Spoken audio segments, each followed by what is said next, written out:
So welcome back to another Drum Electric video. If you are new here, don't forget to hit that subscribe button, and if you've seen me before, if you are a subscriber, then welcome back. It's great to see your beautiful face. So today's subject is a subject that in the drum community and the musicians community is being widely talked about. If you're watching this video in the future, then welcome to a video back in the 2020 pandemic times. I'm talking about the whole thing of streaming. So if you're a music instructor or you're now working from home and may have a lot of spare time, not everyone does, but maybe you do.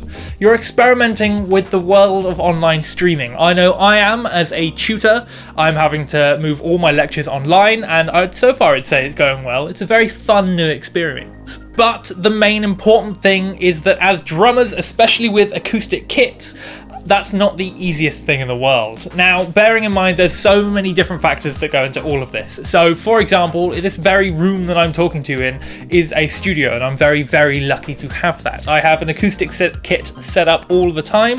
I can practice on it. Now, I'm fully aware loads and loads of viewers will be watching from apartments where you have an electric kit that you might be able to play, or you might not because your downstairs or upstairs neighbours don't like that thumping. Now, there are workarounds for this, like the little risers to stop that thumping of the bass drum, or you've got an external practice room that you can just about get to, but for most of us it's now just a case of practice pad and hoping for the best, which is totally fine. That happens. But in this video, for those that do have the ability to stream drums and even play acoustic drums if you're lucky enough for that situation, this is what we're looking at. We're looking at how to stream that and actually potentially make an income or improve your current income to moving all of your students to the online basis. Like I said before, as a tutor, I've had to move all of my lessons online, so I'm now teaching via an app called Zoom. By no means am I associated with them. This is just the app that our institute has moved to, so I'm most comfortable with it. I also seen on various forums and stuff like that loads of drummers are now using Zoom, that sort of thing. It's just really, really popular. I'm aware that there are a couple of reasons why people don't like it, people do like it. There's loads of options out there, and everything I'm going to be talking about in this video can apply across the board. Just I'm going to be applying it to my own personal setup and within Zoom, just because that's what I'm using, that's what I know loads of other people are using, and that's what I'm most comfortable with. But like I said, this can be applied through Skype. I know Discord has its own video thing, through YouTube if you want to.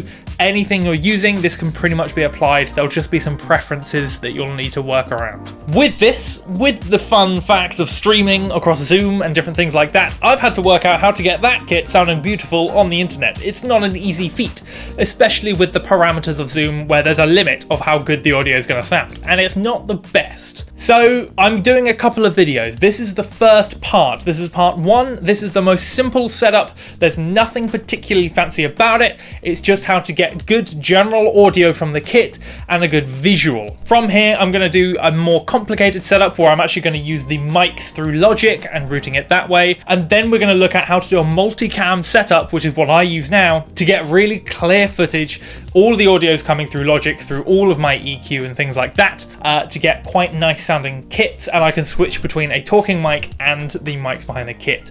That's obviously the most complicated setup. That includes multiple pieces of software, capture cards, stuff like that, stuff you don't need to worry about in this video. Like I said before, this video is the basic setup so you can get a really good visual and some really tasty audio. I'd also like to mention, which is quite an important point, that this is by no means the right way to do this. This is just my way of doing it. So if you're one of my students watching this video, hi, this is how the behind the scenes, all the lessons you're watching me do, this is the behind the scenes of it. This is just the really basic setup of how maybe you can start getting into this.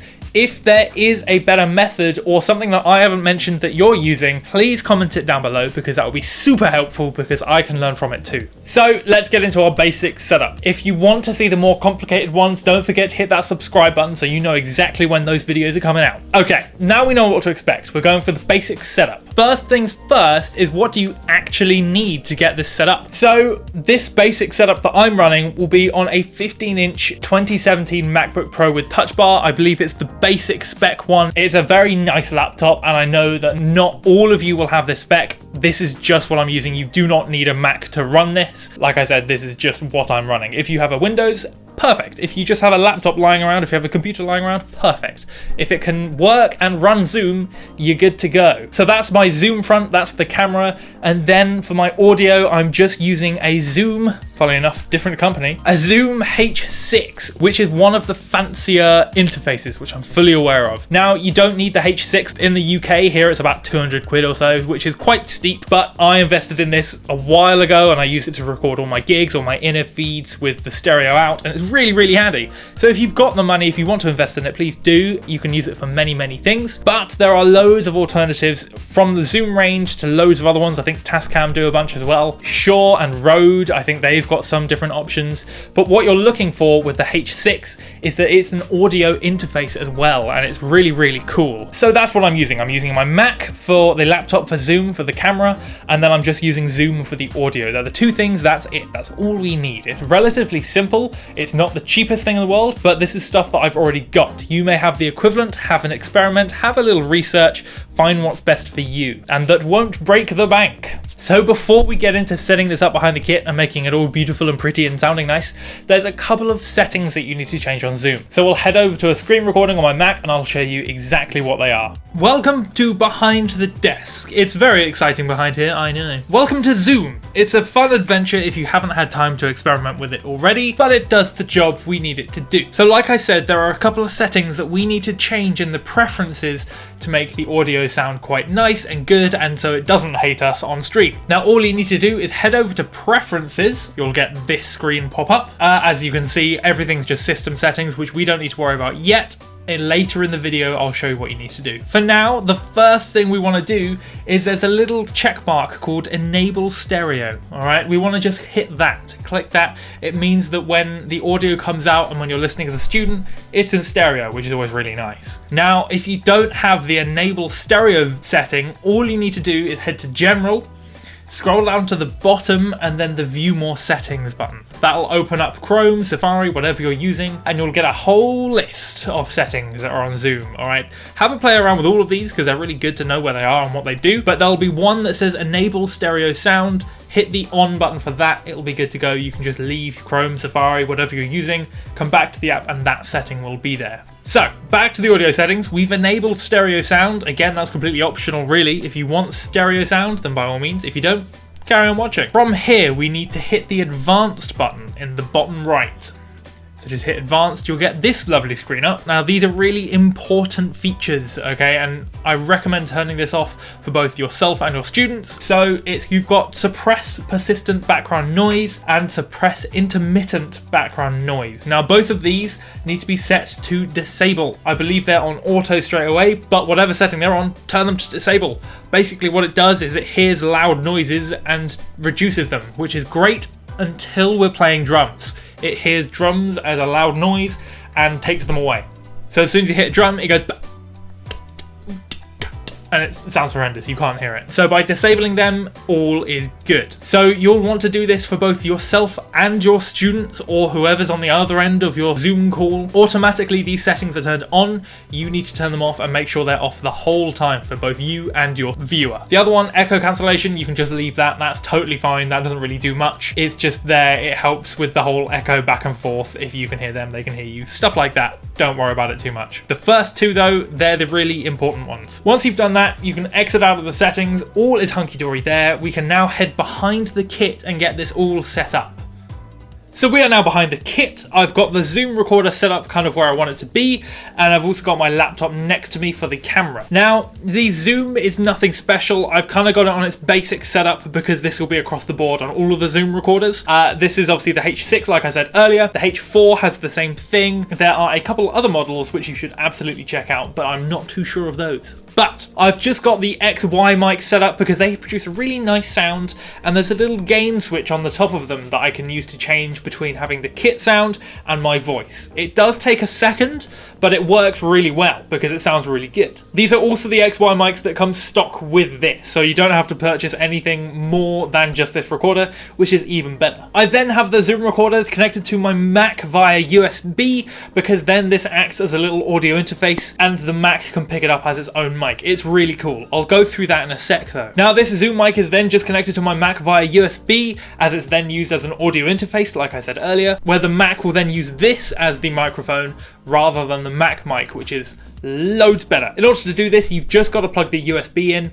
It'll then come up automatically asking if you want to use it as a audio interface or the recorder. I choose the audio interface. Then I just choose a stereo mix because I don't need to have individual mixes of each one. I just need one from everything. And then it's just for PC and Mac because I'm using a Mac. That's it. It's all completely set up. It's a great time. That's that. You just leave that there. All you'll have to do then is adjust the gain accordingly for when you're playing the kit, which you'll see in a minute. The only downside to this is obviously it does take a second to adjust the gain, because obviously the gain now is set to my voice. In a minute when I play the kit, that obviously have to change completely. That's a much louder thing, obviously. So that is the only downside. You do have to take a minute to adjust that, but that's totally fine because it's live stream and that's all good. And with that, the only other thing is I've got my Mac here next to me. As you can see, I'm just using the FaceTime HD camera on it because it's a pretty decent webcam and it works well. We don't need anything fancy for now. That's for a future video. Now, the last thing you need to do is head back onto preferences, onto Zoom. There go, Zoom preferences. You'll get the lovely window coming up,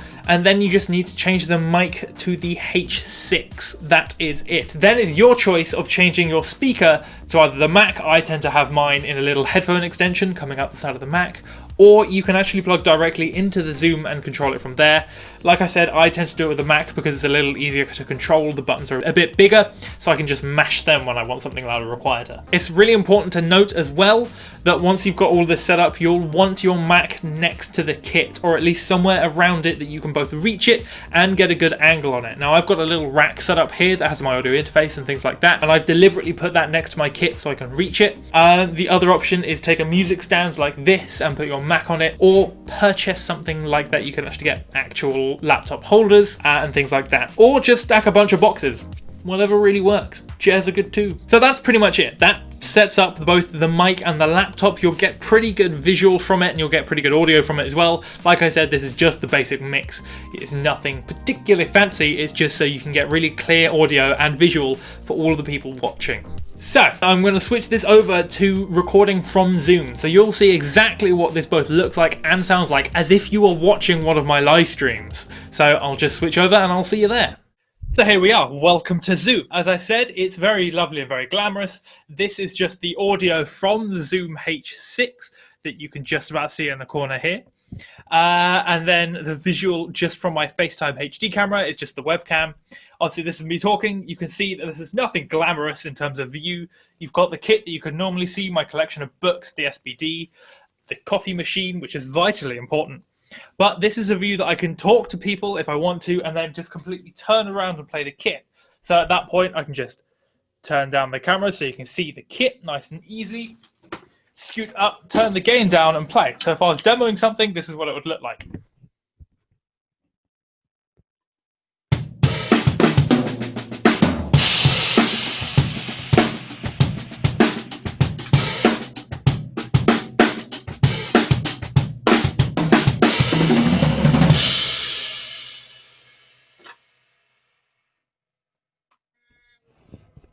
And then I can just turn around, adjust the camera again, natter away about something, and it works really, really well. Like I said, this is the basic setup. This is just using the FaceTime HD camera and the Zoom H6, which you can see in the corner just here. It works quite well. And like I said as well, this is a recording direct from Zoom. So you're watching this as if you were on a Zoom call with me and I chose to do this. I'll make this slightly more complicated in future videos by adding more camera angles. We've got a foot cam, a nice GoPro next to me here to make it look nicer. I've got my big light so it's a bit lighter in the room, but that works better when I've got the DSLR and the multicam setup. And that is pretty much it. That is this view on Zoom. This is what it sounds like. This is what it looks like. It's a good time for everybody.